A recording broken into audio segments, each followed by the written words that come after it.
Alors, bonsoir tout le monde. La présente séance est télédiffusée en direct et rediffusée en semaine sur Cogeco et Câble Action. La séance sera aussi diffusée sur le site Internet de la Ville d'ici 2 jours afin de permettre un meilleur rayonnement de l'information. L'adresse de la Ville est le www.ville.magog.qc.ca/séance. Les différentes résolutions adoptées par le Conseil municipal sont présentées sommairement par les membres du Conseil. Il faut s'en référer au procès-verbal qui sera disponible ultérieurement pour avoir le texte exact de celle-ci. Et avant de commencer la séance, je voudrais souligner la présence des membres du comité municipal jeunesse avec leur accompagnatrice. Alors, bienvenue à notre séance du Conseil. Alors, on va procéder à l'adoption de l'ordre du jour proposé par la conseillère Diane Pelletier. Je propose que l'ordre du jour de la présente séance soit approuvé avec les modifications suivantes. Retrait du point 7.3, entente avec la Société protectrice des animaux de l'Estrie, et ajout du point suivant, affaires nouvelles, création d'un nouveau poste permanent de journalier, section voirie. Appuyé par le conseiller Steve Robert. Je l'appuie. Moi, je vais demander, est-ce qu'il y a des questions concernant la réunion de ce soir, des sujets à l'ordre du jour? C'est bien. Alors, l'approbation des procès-verbaux proposés par le conseiller Yvon Lamontagne. Je propose que le procès-verbal de la séance ordinaire du lundi 15 février 2016 soit approuvé tel que présenté. Appuyé par le conseiller Robert Anger. Je l'appuie. Proclamation du mois de la jonquille. Attendu que le cancer, la première cause de mortalité au Québec.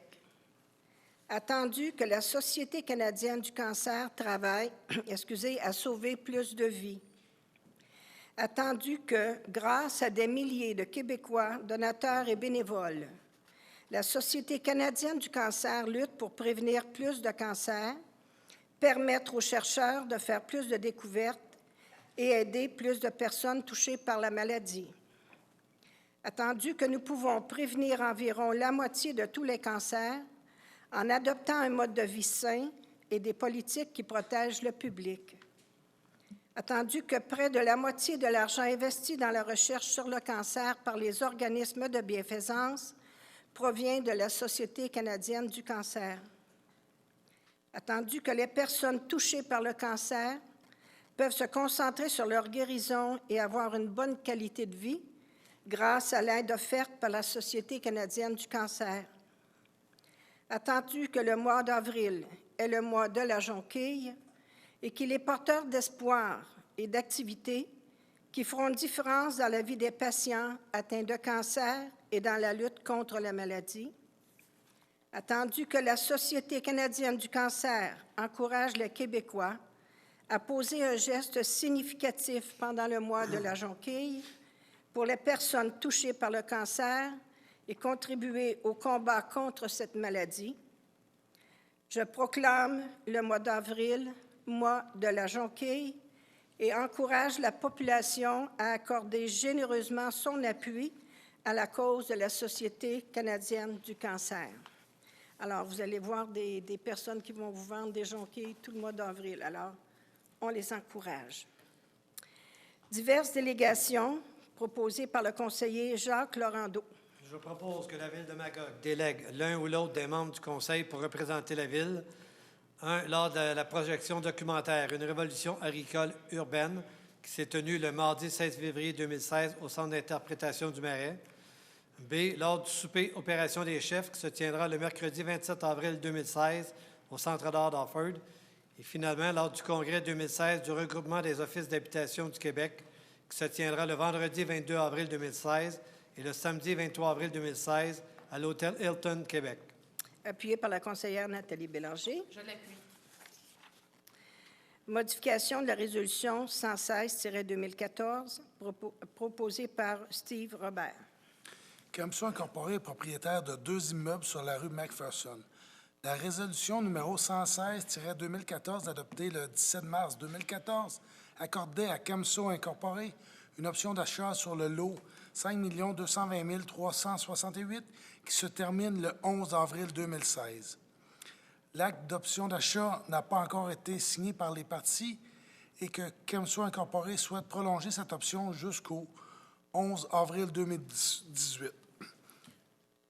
Que le libellé de la résolution 116-2014 concernant une option d'achat pour un terrain industriel soit modifié par le remplacement de la date du 11 avril 2016 par le 11 avril 2018.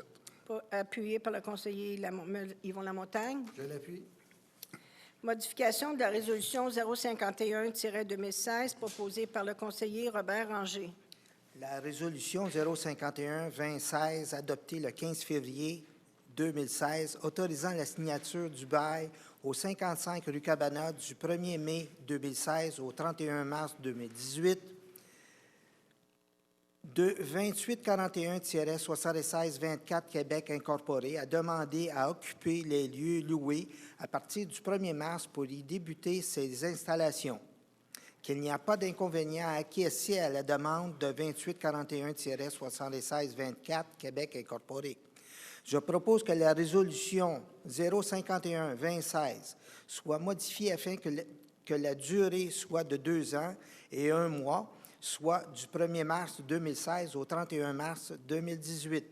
Appuyé par le conseiller Jacques Laurando. Je l'appuie. Octroi de subvention à Ekstrom Group Incorporé, proposé par la conseillère Nathalie Bélanger. Ekstrom Group Incorporé est une nouvelle entreprise spécialisée dans la recherche, le développement et la mise en marché de solutions informatiques dans la gestion de situations d'urgence. Ekstrom Group Incorporé a choisi la ville de Magog pour installer ces nouvelles installations. Le projet de Ekstrom Group Incorporé créera 27 nouveaux emplois sur une période de 3 ans et que ce nombre augmentera au cours des 4 prochaines années. La remise de subventions est conditionnelle annuellement à l'atteinte des objectifs précisés dans le plan de dotation détaillé qui sera déposé par l'entreprise.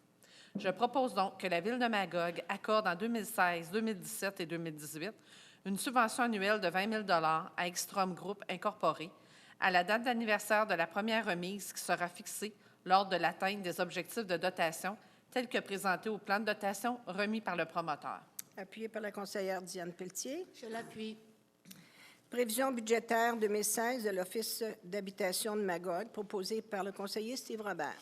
Que le budget pour l'année 2016 de l'Office d'habitation de Magog décrétant des revenus de 694 275 $ des dépenses de 1 076 508 $ et un déficit de 382 233 $, ainsi que la quote-part de la Ville dans le déficit de 38 221 $ plus un montant approximatif de 62 000 $ au titre de supplément au loyer pour un total de 100 221 $ soit adopté.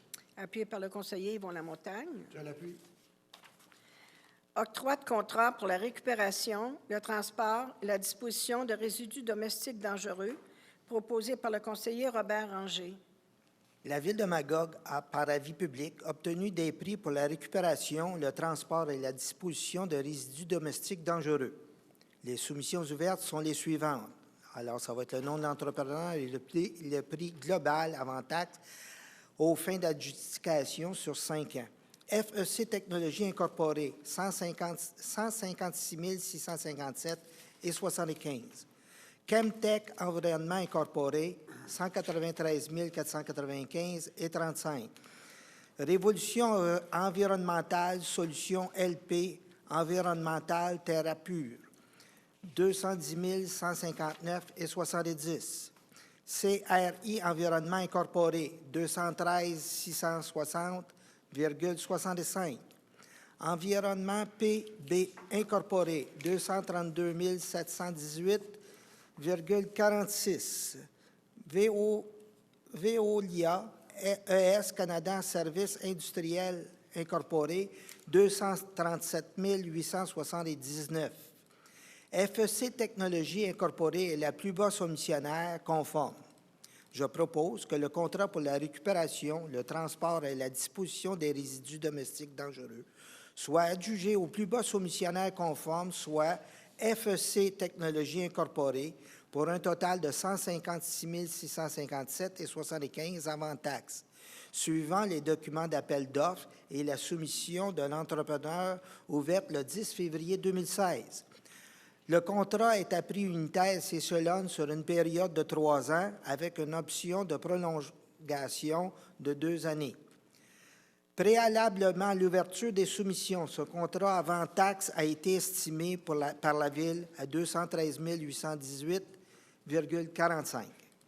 Appuyé par le conseiller Jacques Laurendeau. Je l'appuie. Diverses promesses proposées par la conseillère Nathalie Bélanger.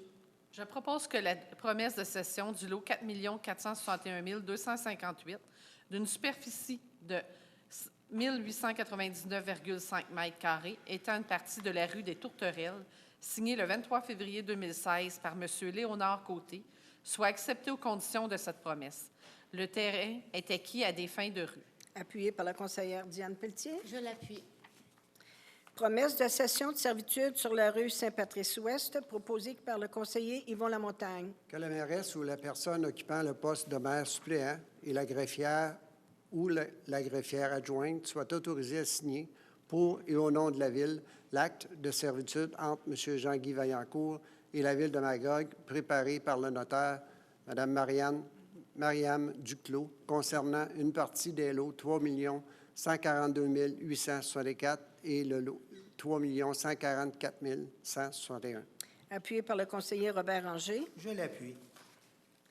Avenant à l'entente avec Magog Technopole, proposé par la conseillère Diane Pelletier. Je propose que la mairesse ou la personne occupant le poste de maire suppléant et la greffière ou la greffière adjointe soient autorisés à signer pour et au nom de la Ville l'avenant numéro 3 à l'entente intervenue avec Magog Technopole concernant l'entente de promotion et de développement de secteurs technologiques. Cet avenant concerne le versement d'une somme additionnelle de 75 000 $ pour l'année 2016. Appuyé par le conseiller Steve Robert. Je l'appuie. Radiation des mauvaises créances, proposé par le conseiller Yvon Lamontagne. Que la Ville de Magog procède à la radiation des comptes suivants. Catégorie électricité, 49 734,90 $. Électricité, compte de moins de 50 $, 538,6 $. Facturation diverse, pas pareil, 129,48 $.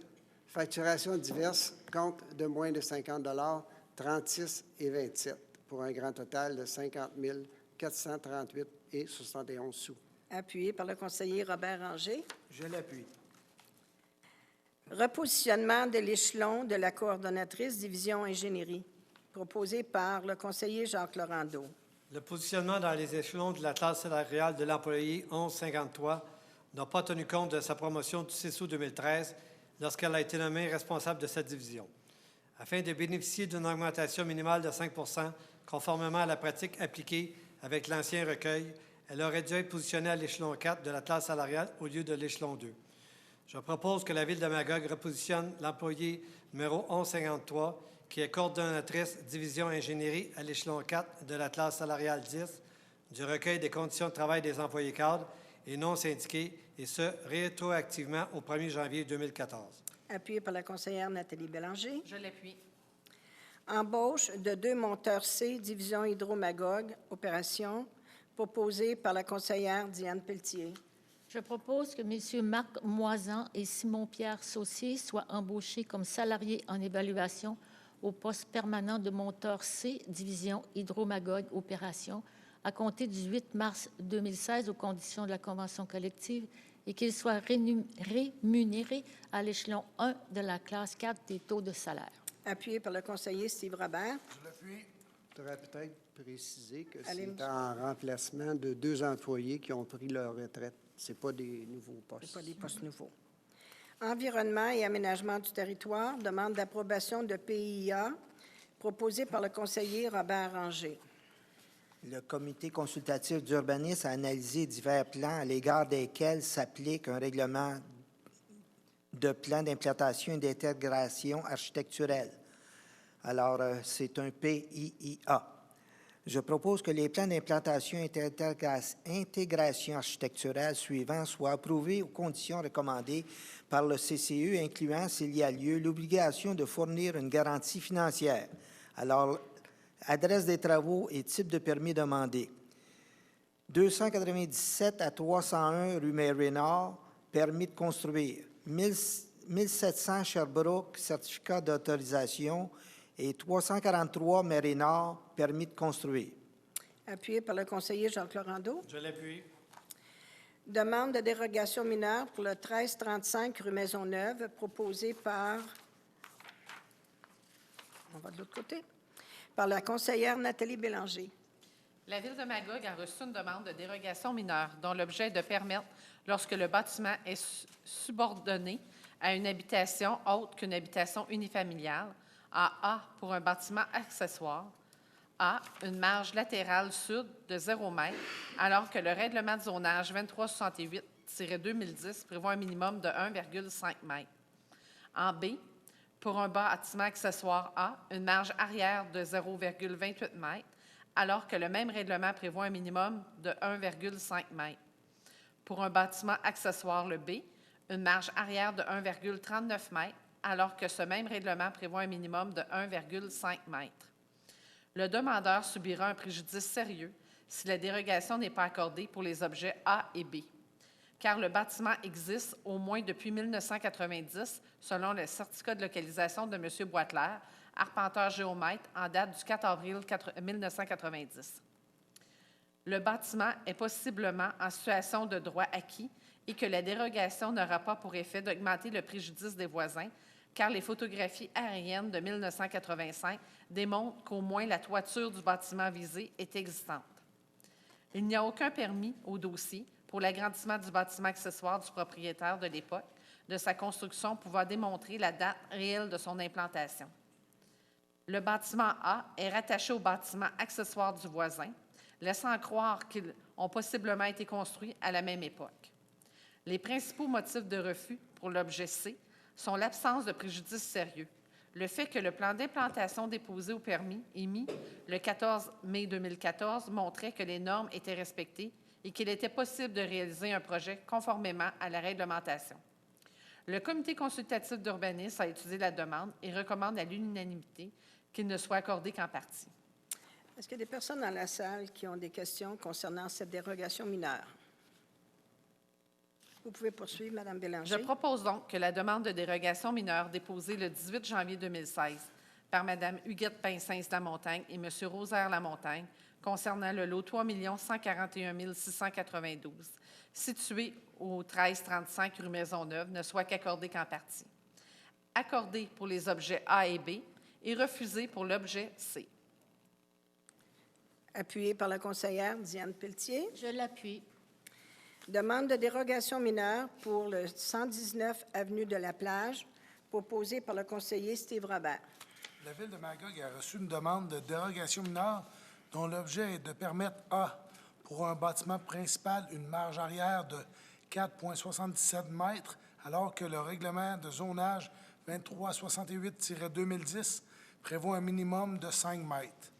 B, pour un bâtiment accessoire sans fenêtre, une marge arrière de 0,77 m, alors que ce même règlement prévoit un minimum de 1 m.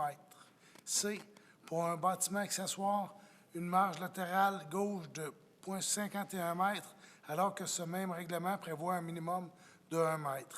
D, pour une galerie, une marge arrière de 1,85 m, alors que ce même règlement prévoit un minimum de 2 m. Le demandeur subira un préjudice sérieux si la dérogation n'est pas accordée pour les objets A et D, car la situation est existante depuis 1988 et telle que présentée lors de la demande de permis de 1988. De plus, la configuration particulière du lot et la présence d'une haie de cèdre ont pu causer une ambiguïté lors de l'implantation de la résidence et de la galerie.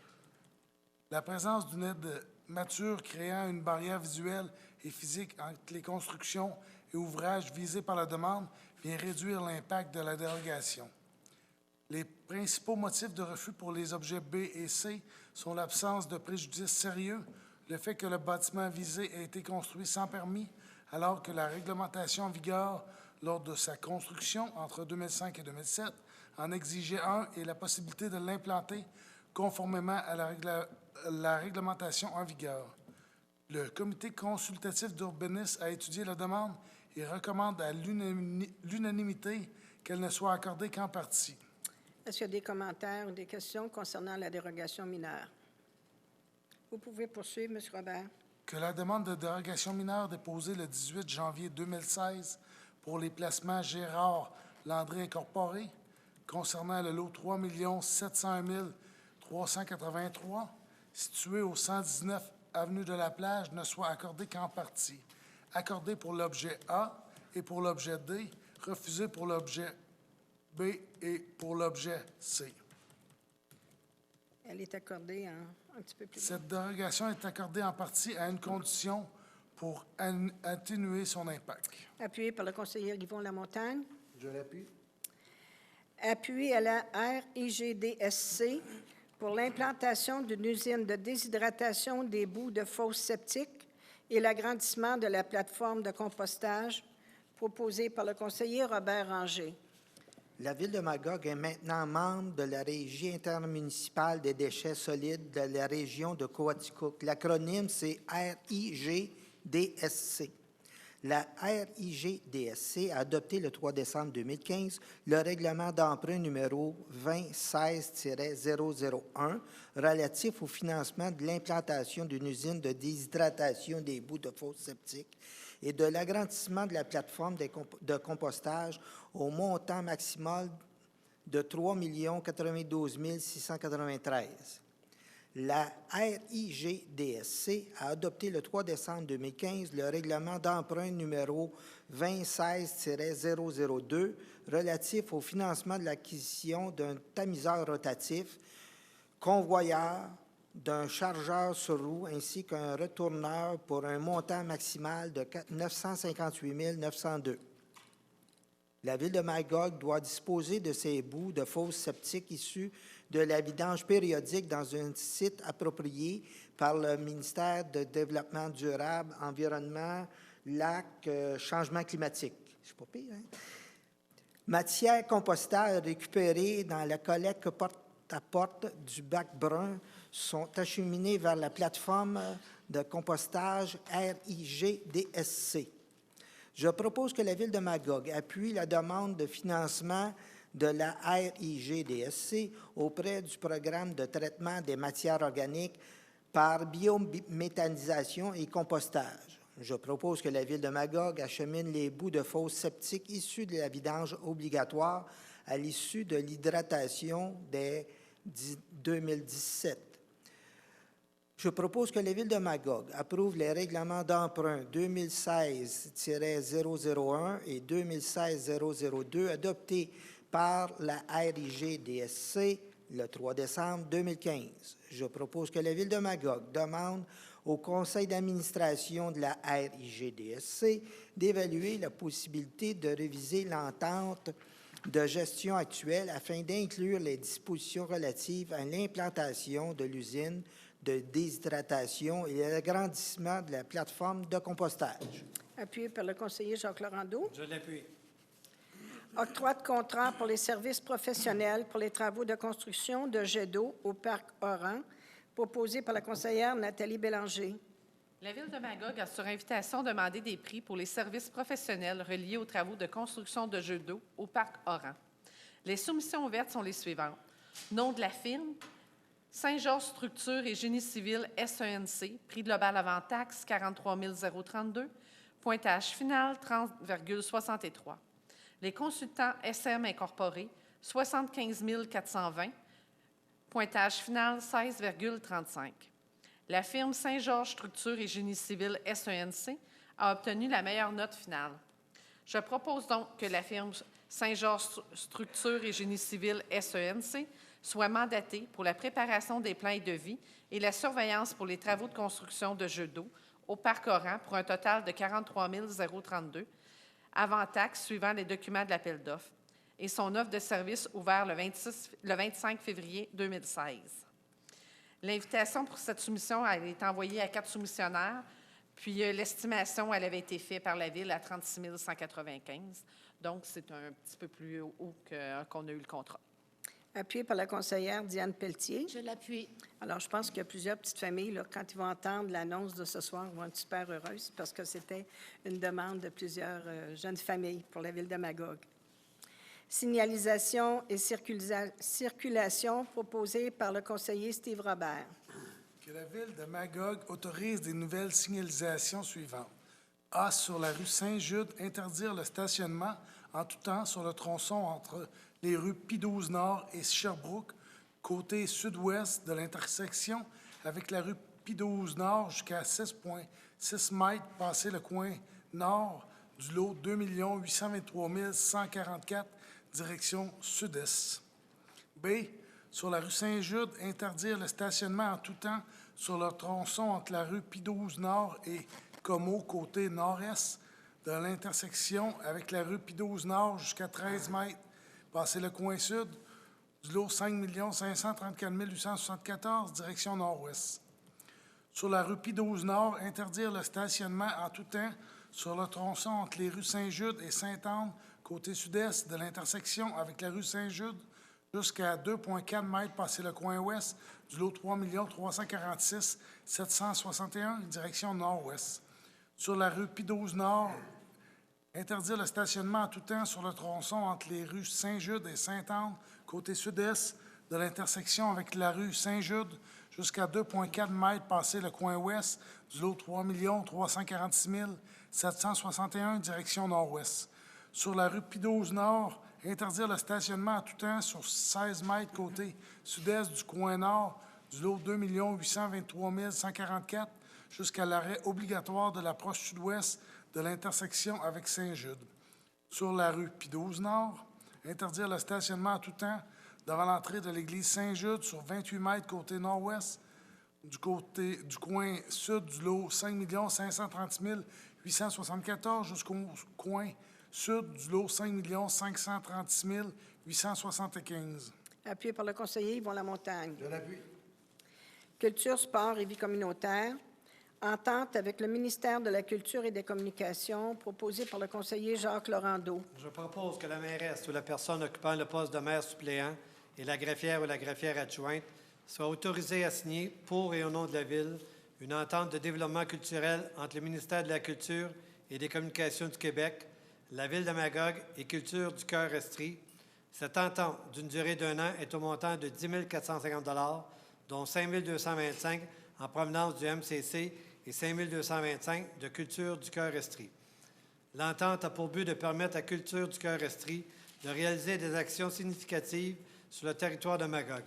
Ces actions visent à favoriser l'inclusion sociale par l'accès à la culture et l'organisme s'associe à des partenaires culturels et communautaires, relais sociaux, afin de mettre à la disposition des personnes et des familles en difficulté sociale et économique une offre de sortie culturelle diversifiée.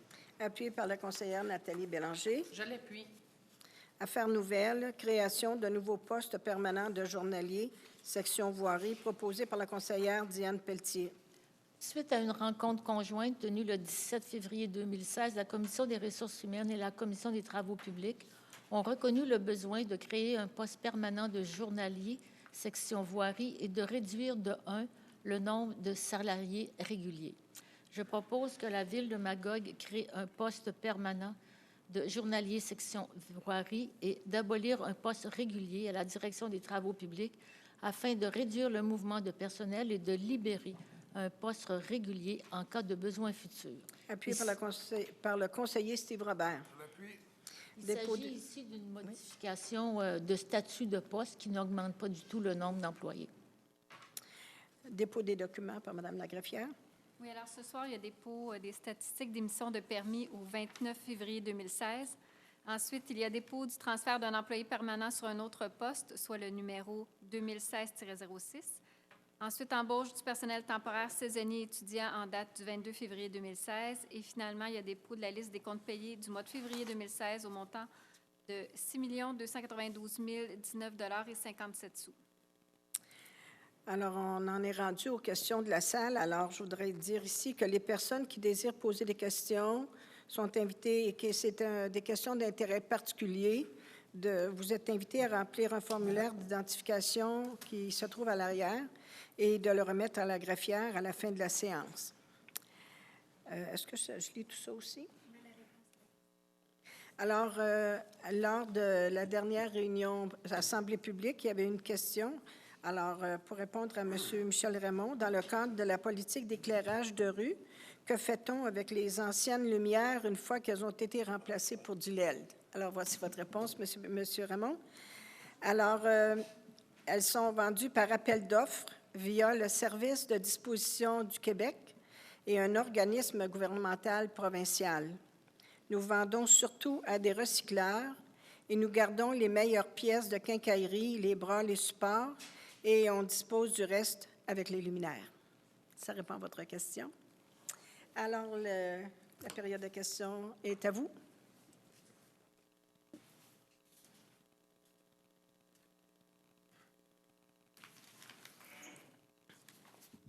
François Théroux. Bonsoir, M. Théroux. Si vous m'entendez, ça va aller. François Théroux. François Théroux. Je viens justement vous parler de l'éclairage de rue. Jusqu'à maintenant, j'avais vu dans les journaux que certains citoyens s'étaient plaints, en 2014 notamment, à cause de l'éclairage qui avait été modifié dans leur quartier et de l'impact que ça pouvait avoir sur leur rue. Puis, à ce moment-là, j'étais beaucoup moins disponible pour venir vous voir. Puis, mon quartier n'avait pas été concerné encore. Depuis quelques mois, puis même quelques jours maintenant, lorsqu'on regarde la rue Méré, tout ce quartier-là est en train de voir son éclairage changer. Puis avant de venir vous voir, j'ai décidé de lire votre politique d'éclairage qui est sur le site Internet pour essayer de comprendre qu'est-ce qu'il en était avant de donner au moins un point de vue ou exprimer un peu un désaccord ou même plus que dans ce cas-là, c'est une question de sécurité en ce qui me concerne.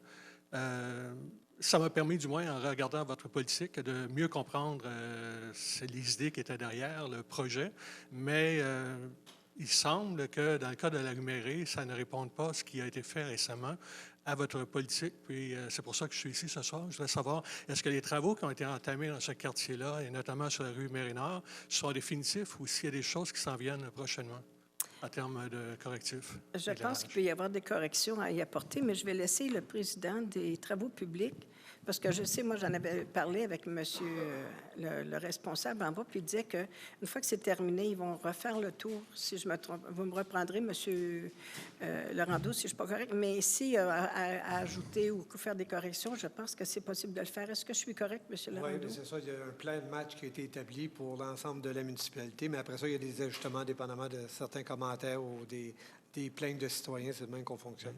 Qu'est-ce que c'est le plan de match? J'ai vu qu'on enlevait tous les pièces métalliques, finalement, qui suspendaient le lampadaire comme tel, le filage, on remplaçait tout ça par un nouvel équipement, puis on les enlevait un sur deux. Est-ce que, je me demandais, mais pourquoi ne pas maintenir un éclairage à chacun des poteaux, comme indiqué dans votre politique? La politique de la Ville-Magog indique que dans les... L'intention, c'est de garder des lampadaires à chaque luminaire, du moins en ce qui concerne une des pages, entre autres, là, vous dites qu'il y a au moins 9 villes sur les 19 villes comparables à Magog qui maintiennent l'éclairage sur chacun des poteaux. Puis je me demandais, au lieu de mettre des luminaires, c'est-à-dire des systèmes d'éclairage très forts aux 2 lampadaires, pourquoi qu'on ne maintient pas un éclairage plus faible, mais au moins en avoir de façon à ce que les trottoirs soient bien éclairé. Dans le quartier qui me concerne, si vous allez vous promener le soir dans le quartier de la rue Méré-Nord, vous allez voir que les rues sont en pente, sont souvent mal déneigées, donc on est porté à... pas déneigé, déglacé. Donc, on est porté à marcher dans la rue. Certains trottoirs aussi sont couverts de trous. Ça a été rapiécé, donc c'est inégal. Puis lorsque l'éclairage est déficient, c'est-à-dire on a un éclairage très clair sur un poteau, là, on va au 2e poteau avant d'avoir un prochain éclairage. Puis entre les deux, compte tenu que les poteaux ne sont pas à distance égale, on se ramasse dans une zone très noire, très sombre, où c'est difficile de voir l'état des trottoirs. Lorsqu'on est jeune, moi, jusqu'à maintenant, ça me préoccupe moins justement au niveau de ces zones-là.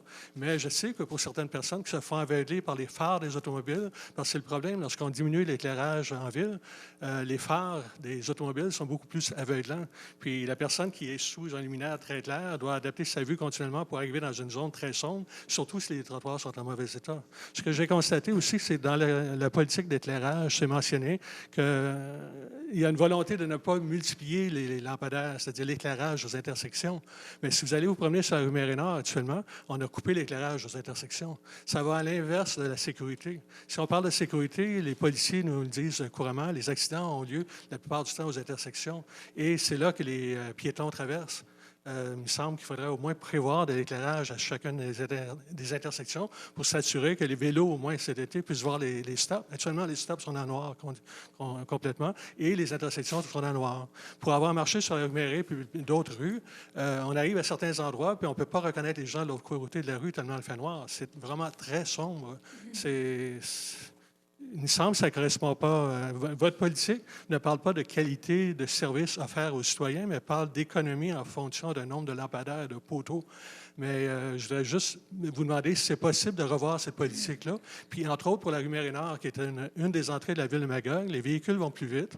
La rue est assez étroite, les trottoirs sont étroits, ils sont en mauvais état, ils sont en pente souvent inversée et beaucoup trop prononcée.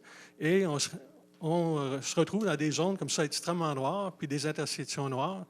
C'est vraiment, à mon avis, ce n'est pas sécuritaire et ça va à l'encontre de ce qui se fait à la grandeur du Québec.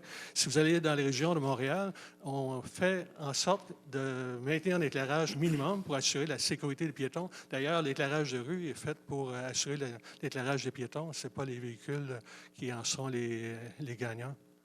Donc, ma question, est-ce que pour la rue Mérinard, il va y avoir des ajustements qui vont se faire et les rues du quartier ou si on doit maintenir encore un éclairage aussi noir?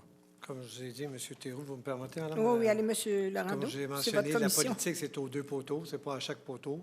Mais qu'est-ce qu'on dit? C'est qu'il va y avoir des ajustements si nécessaire pour, dépendamment des besoins, peut-être les intersections, des choses comme ça. Mais si vous regardez votre politique, la zone Vous avez 5 minutes, M. Théroux. Pardon? Il vous reste encore 2 minutes, s'il vous Oui, plaît. merci, ça va être très court. La zone, dans votre politique qui est affichée sur Internet, je ne sais pas si elle est bonne, là, mais dans la zone ZE3, on parle d'éclairage modéré. C'est pour les zones commerciales, résidentielles, limitrophes aux églises, aux écoles. Je pense que la rue Mérinard est un peu dans ce cas-là. On parle peut-être d'éclairage à tous les 1 ou 2 poteaux, jusqu'à concurrence de 150 pieds. Mais compte tenu que les poteaux sont à plus de 150 pieds, de mettre un éclairage de 2 poteaux, ça revient à dire que vous ne respectez pas la politique. Donc, ça fait partie de mes questions. L'éclairage des intersections, éclairage de qualité de façon à permettre aux piétons de se sentir en sécurité tout le long de leur parcours et non pas être aveuglés parfois par l'éclairage et tout à coup dans le noir complètement. Donc, c'est pour ça que... Pardon? Habituellement, M. Turcotte est pas mal à l'écoute avec son cellulaire de notre réunion. Alors, j'imagine qu'il vous entend aussi sur... Oui, très bien. Mais notre président de la Commission des travaux publics vous a bien rapporté. Après que c'est installé, ils refont le tour, puis s'il y a des corrections à faire ou à apporter, habituellement, ça se refait. Merci. Merci, M. Théroux. Bonne fin de journée à vous.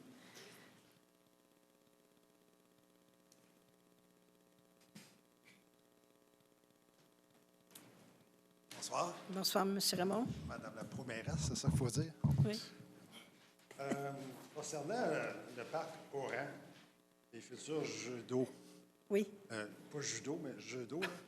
Le parc Oran, là, si ma mémoire est bonne, c'est-tu le parc au coin de Percé? En plein celui-là. Oui, en plein ça. OK. 44 000 juste pour les frais professionnels. On peut savoir c'est quoi le budget total pour les jeux d'eau? Madame Bélanger, si on parle 44 000, ils sont à 10 Je pense que c'était 200 000, mais je n'ai pas le montant exact. On pourrait peut-être vous vérifier. Pour vous induire en erreur, là, ou vous oui, revenez avec le montant? à la prochaine rencontre, M. Raymond. Vous ne savez pas quel genre de jeu d'eau? Vous ne savez pas quel genre que ça va être? C'est quoi? Non. C'est une primeur à venir, c'est un peu ça? Oui. Oui? Non, c'est une première. Il faut voir que l'aménagement et tout ça, les sortes de jeux qu'on va y mettre aussi, là. Moi, je pensais que vous étiez pour commencer par la Pointe-Mérée des jeux d'eau. Il me semble que c'était là que c'était pas mal de demander, parce que des fois, on sait que... On voulait essayer de trouver le parc qui rejoignait le plus d'enfants ou des gens qui ont un peu moins de voitures. Alors, on a pensé que on commence par celui-là. Puis après ça, bon, on regardera si, à un moment donné, on continue pour d'autres. Mais c'est dans les projets d'aller plus loin. Mais on commence par le parc Coran. Parce que ça rejoint plus de personnes qui sont des piétons pour la plupart. Je trouve quand même, surtout c'est sur invitation, il me semble que les frais sont vraiment exagérés au niveau service professionnel. C'est juste des jeux d'eau, là, c'est pas des grosses structures, là, c'est pas le pont Champlain, là. Il me semble 40 000 quelques mille dollars sur un projet peut-être de 200 000. Il me semble que c'est exagéré au niveau des coûts, au niveau professionnel. Surtout qu'on à son retour, peut-être quelqu'un pour vous répondre ne sera M. Raymond, mais je ne peux vraiment pas vous donner non, la réponse. Je comprends, parce que c'est quand même juste sur invitation. On sait que les ingénieurs aiment ça se parler, là, fait que je ne sais pas si c'est ça qui est arrivé, mais généralement, quand c'était des vraies demandes de soumission publique, on est habitué à avoir des soumissionnaires pour le vrai, disons, qui soumissionnaient à 4-5 firmes. Là, on a 2 qui ont décidé de vous envoyer une soumission. Mais vous savez, des fois qu'on envoie des demandes de soumission, mais il n'y a pas tout le monde qui répond non plus, là.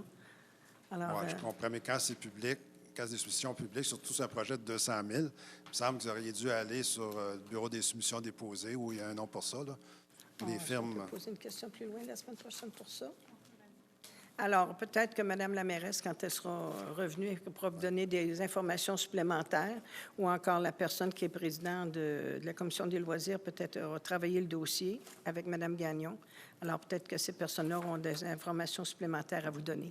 Est-ce qu'il reste une minute ou pas, non? Oui. Allez. Vous l'avez retiré tout à l'heure, mais la Société protectrice des animaux, mettons comme on paye une licence pour mon chien, là, bon, mettons, moi, je paye 35 parce qu'il est opéré, là.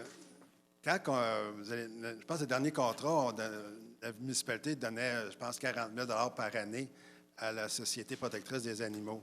Je me demandais, l'argent des licences, que ça va directement à la Société protectrice des animaux? Oui, c'est ça, Mme Lavigne, oui. OK. Moi, ce que j'aimerais savoir, c'est qu'il parle tout le temps animaux domestiques, c'est-à-dire c'est chiens et chats. J'aimerais ça savoir, c'est quoi qui recueille à Magog? Disons, ça doit être assez facile à le savoir, étant donné que c'est tout enregistré puis que c'est à chaque année. Moi, j'aimerais ça savoir comment il y a de licences, mettons, comment de chats qui... Je ne peut-être pas énormément, mais au niveau des chiens. On veut savoir, puis d'ailleurs, on voudrait avoir plus d'informations, nous autres aussi, sur le service qui nous est offert par le Service de protection des animaux. Parce que si c'est une question qui serait intéressante à savoir combien de... Vous l'avez? Parce qu'on a des rapports annuels. Fait que fort probablement que dans nos documents à l'interne, on serait capable de retracer le nombre de licences, effectivement, qu'eux vendent sur le territoire par année. Parce qu'on paye à chaque année, on est tout informatisé. Fait que je sais qu'il y en a qui... Une autre séance va revenir. Je n'ai pas l'information là, avec moi ce soir, mais c'est quelque chose qu'on fait. Je peux-tu juste compléter avec une petite chose de 30 secondes? Oui, allez, M. Oui, Raymond. OK. Parce qu'on s'est déjà passé, c'est une madame qui n'avait pas payé, bien, ça peut être un monsieur aussi, mais dans ce cas-là, c'était une madame. Je ne suis pas féministe, là. Bon. C'est arrivé comme ça, c'est qu'elle n'avait pas payé sa licence d'animaux pour toutes sortes de raisons, et puis elle a eu une amende, et puis elle a eu l'emprisonnement pour ne pas avoir renouvelé sa petite licence pour son chat qu'elle aimait tant que ça, là. Est-ce que je me demandais, est-ce qu'il y a encore des emprisonnements possibles si on ne renouvelle pas une licence de chat ou de chien, ou peut-être pas d'écureuil, là, parce que c'est pas un animal domestique, là? Oui, j'avais vu ça, moi aussi. Oui, ça a fait le tour de la province de Québec. Oui, effectivement. Magog qui enferme son monde, là, tu sais. Mais on est mieux de payer à temps. C'est sûr, mais c'est comme les livres à la bibliothèque. Est-ce que ça existe encore? Si on ne remet pas nos livres, on va en prison? En fait, dès que c'est une amende en matière pénale, les gens doivent payer l'amende. S'ils ne paient pas l'amende, on vérifie si on peut faire des saisies au niveau des biens. Si jamais les gens n'ont pas de moyens de payer, on leur offre de faire des travaux communautaires. Et puis, s'ils refusent de faire des travaux communautaires, là, on fait une demande d'emprisonnement. Mais il faut comprendre que c'est à la toute fin du processus, quand les gens ont refusé de faire des travaux, ont refusé de payer, de prendre entente de paiement. Fait que c'est vraiment un moyen de dernier recours. Fait que je dirais que c'est très rare qu'on se rend à la peine d'emprisonnement. Puis souvent, lorsqu'on arrive à là, les gens finissent par nous payer. J'imagine. On ne va pas les gens nécessairement en prison. Petite sortie de la ville, là. Merci. Bonsoir. Bonsoir, M. Raymond. Est-ce qu'il y a d'autres questions de la salle? Vous m'excuserez, je n'ai pas réponse à toutes vos questions.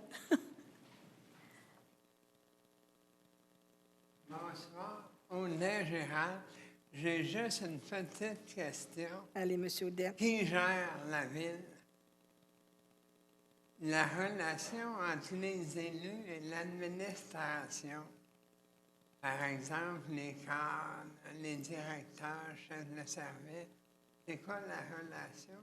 Surtout s'il y a un conflit avec le DG. Normalement, les cadres, ils relèvent du DG sans supervision des élus.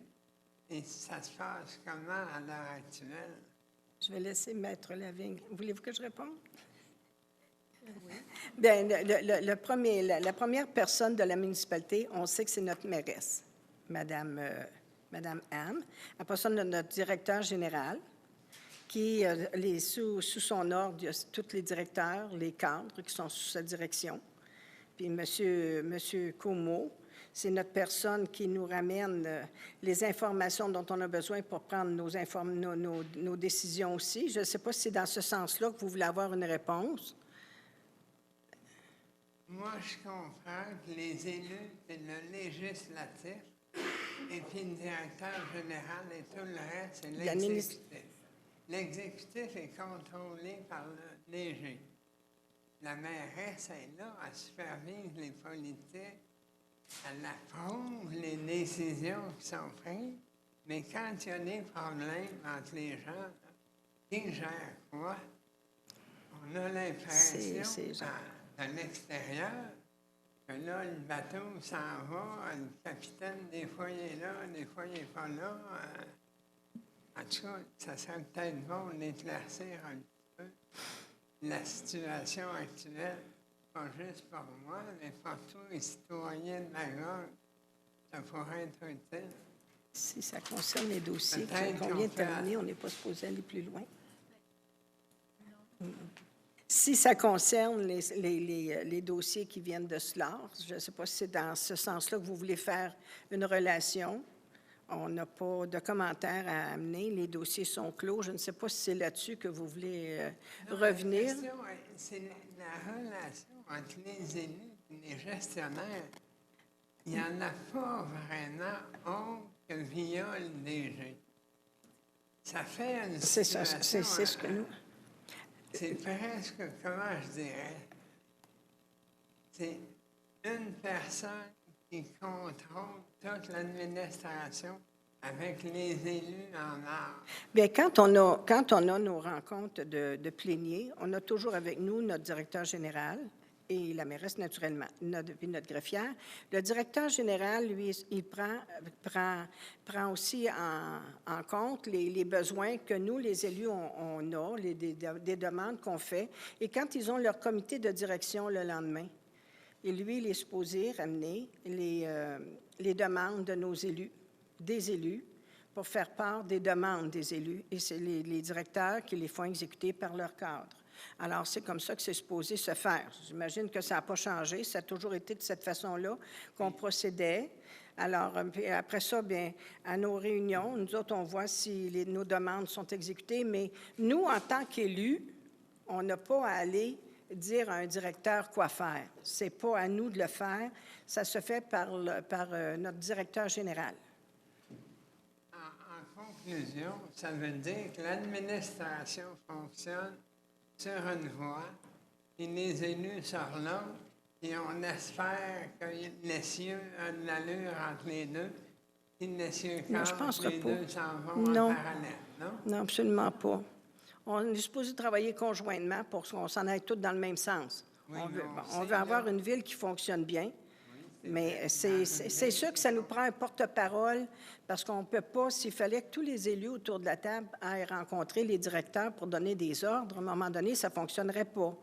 Alors, la personne qui est notre porte-parole auprès des directeurs, c'est notre directeur général. Et les directeurs, eux autres, ils ont sous leurs ordres des cadres.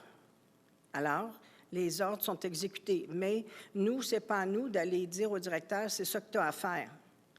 Vous comprendrez, vous le comprenez? La seule chose, je vous dis, puis j'arrête là, on a un problème entre la direction, les élus et le DG. On en parle depuis des mois. il faudrait, à un moment donné, éclaircir la situation pour les gens, ce qui se passe, est-ce que ça fonctionne, et où est-ce que ça accroche, et quelles dispositions on prend pour que les citoyens soient bien servis malgré tout. C'est juste ça. Mais vous comprendrez que ça, c'est du dossier qui relève de personnel. Moi, je me sens pas... ce qui se passe. Non, je comprends votre position. Vous comprendrez. Mais comprenez Pardon? celle aussi des citoyens. Notre ville, elle fonctionne, M. Audette. Il y a peut-être eu des choses dernièrement dans les journaux, mais ça ne veut pas dire que notre ville va mal pour ça, là. En tout cas, espérons. Oui, Steve. C'est 250 000. Pardon? 250. Monsieur Robert vient de voir, il y a 250 000 de prévus pour les jeux d'eau, Monsieur Raymond. Ça va? Vous avez déjà votre réponse. Alors, j'aurais aimé... Pardon? Ça devrait faire l'affaire des gens qui vont l'utiliser avec leur jeune famille. Est-ce qu'il y a d'autres questions de la salle? Alors, moi, je vais demander à Monsieur Robert Ranger la levée de l'Assemblée. De proposer la levée de l'Assemblée. Excuse, c'est pas vrai? Ah, notre tour de table. Il y a beaucoup de monde qui manque. Alors, on oublie des choses, je m'en excuse. Alors, Monsieur Robert Ranger, on commence avec vous pour le tour de table. Oui, bien, je voudrais juste rappeler aux gens qu'au CIM, le Centre d'interprétation du Marais, il y a des conférences. La dernière conférence, c'était sur le jardin d'Ainville. Alors, c'était dans le futur proche, il semblerait que les terres qu'on utilise pour nous nourrir dans le monde, ces terres-là sont rendues qui sont moins productives et de moins en moins. Alors, il va falloir utiliser les jardins de ville. C'est des jardins qui vont être sur des couvertures, ces choses-là. Puis, il y avait une très belle présentation. Alors, manquez pas ça. On a des conférences qui sont de très haut niveau ici à Magog. Ça coûte 3 fois rien. Manquez pas ça. L'autre chose, c'est au musée d'art naïf. Vous avez des très, très belles expositions. Présentement, on a des peintures là, qui viennent d'une dizaine de pays. Ça vaudrait peut-être la peine que vous alliez voir ça. Ça ne coûte rien. Ça prend 15-20 minutes de votre temps. Puis c'est très beau pour vos yeux. Merci. Monsieur Laurando. Bonsoir. La saison des nids de poules est commencée, c'est-à-dire on vous invite à les signaler pour qu'ils soient réparés le plus rapidement possible.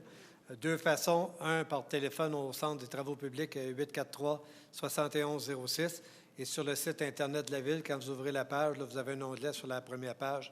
Ça, c'est la meilleure façon de procéder. Merci, bonne fin de soirée. Madame Bélanger. Rien de particulier cette semaine. Bonne semaine à tous et bon retour à la maison. Madame Pelletier. Bonsoir. Alors, ce soir, je voudrais féliciter le comité d'animation du centre-ville pour l'organisation de Magog en sucre en fin de semaine, qui a été vraiment une très, très belle réussite. Et je remercie les commerçants qui ont participé à cet événement parce qu'on réalise à chaque fois qu'il y a une activité comme celle-là, à quel point l'animation dans un centre-ville est essentielle au dynamisme économique et à la vie communautaire. Et puis moi, ce soir, je voudrais un petit peu répondre à M. Audet, parce que vous avez raison, M. Audet, qu'il y a une problématique à l'heure actuelle à la ville de Magog. Les gens le voient dans les journaux et je pense que c'est notre devoir de dire aux citoyens que nous aussi, membres du Conseil, on est conscients qu'il y a une problématique. On n'est pas complètement en dehors de cette réalité et c'est une problématique qui peut être parfois très inconfortable. Pour l'instant, je pense qu'on ne peut pas en dire plus, mais éventuellement, on pourra sans doute donner des explications. Alors, bonne semaine à tous. Monsieur Robert. Je vous souhaite de passer une bonne semaine à tous. Monsieur Lemontagne. Bien, bonsoir. Vous savez, quand une entreprise de Magog reçoit un prix spécial, je pense que c'est important de le mentionner.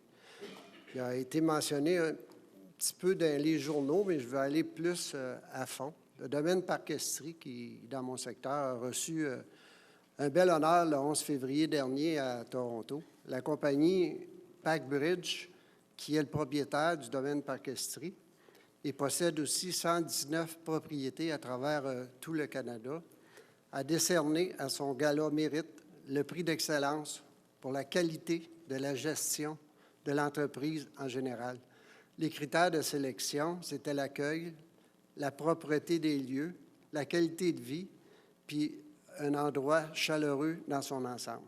Ça reflète beaucoup le prix qui leur a été donné au niveau de la ville de Magog, parce que c'est quand même nos valeurs aussi qu'on priorise. Je veux prendre le temps pour souligner l'excellent travail de Nelson Poulain et son équipe pour que le Parc Estrie devienne un des plus beaux, l'énergie qu'ils mettent pour que le Parc Estrie devienne un des plus beaux du Québec. Puis ça m'ouvre la porte pour aller un petit peu plus à fond. Présentement, le camping Parc Estrie a la cote de 5 étoiles. 5 étoiles, là, ça va un peu comme ceux qui ont la chaleur, puis à Cuba ou, exemple, à République dominicaine, c'est selon les services, les environs. Puis la ville de Magog, il ne faut pas se cacher, c'est un environnement extraordinaire pour des gens qui viennent en vacances, puis pour la nature, puis tout ça. Puis il y en a juste 11 dans tout le Québec qui ont la cote 5 étoiles sur les 862 campings. C'est une chance qu'on a à Magog de posséder un camping 5 étoiles. Ça l'attire beaucoup. Les gros motorisés, un exemple, les gros fifouilles, ceux qui voyagent beaucoup, viennent beaucoup, qui font beaucoup de touristes. Ils allent surtout vers les gros campings de même. Souvent, dans les deux gros mois d'été, il y a 2000 personnes qui sont en vacances à Magog sur le site du Parc Estrie. C'est plus de personnes que tout le secteur que je représente en temps normal. C'est pour vous montrer. J'en parle plus à fond parce que je me suis fait même demander où est-ce qui était situé le Parc Estrie. Il y en a plusieurs qui ne connaissent même pas, puis on n'en parle pas souvent ici. Puis je veux signaler l'importance de cette infrastructure-là. Vous savez, on parle souvent de retombées. Bien, de retombées, il y a même 245 sites qui sont là, des gens qui viennent de l'extérieur résider au Parc Estrie 6 mois de temps, qui dépensent à Magog puis sont ici avec nous autres. C'est pas pour rien que la compagnie PacBridge a des projets d'agrandissement au Parc Estrie. Le site n'est plus assez grand. Il ne fournit plus à la demande. C'est réellement un beau problème pour une entreprise. Ça m'amène encore à parler de la future usine d'épuration. Quand la future usine d'épuration va arriver chez nous, on va se sentir peut-être, l'intégration va être totale pour le nouveau secteur, puis en plus, bien, on va pouvoir régler ces problèmes-là. Il y a des attentes qui sont là, puis je suis convaincu qu'on va pouvoir tout régler ça en même temps. Sur ça, je vous souhaite une très belle soirée. Alors, moi, je voudrais tout simplement revenir. Quand j'ai dit que ça allait bien tantôt, je comprends, moi aussi. Merci, Mme Pelletier, d'avoir dit oui, effectivement, il y avait une problématique à la municipalité, mais ça ne nous a pas empêché de continuer d'avancer. Et on a toujours travaillé pour avancer pareil, puis on a toujours eu quelqu'un pour pallier. Alors, tout s'arrange avec de la bonne volonté. Alors, espérons que tout s'arrangera pour le mieux, dans le meilleur des mondes. Sur ce, je vais demander à M. Yvon Lamontagne le lever de l'Assemblée. L'ordre du jour étant écoulé, je propose donc que l'Assemblée soit levée. Secondé par M. Robert Ranger. Je l'appuie.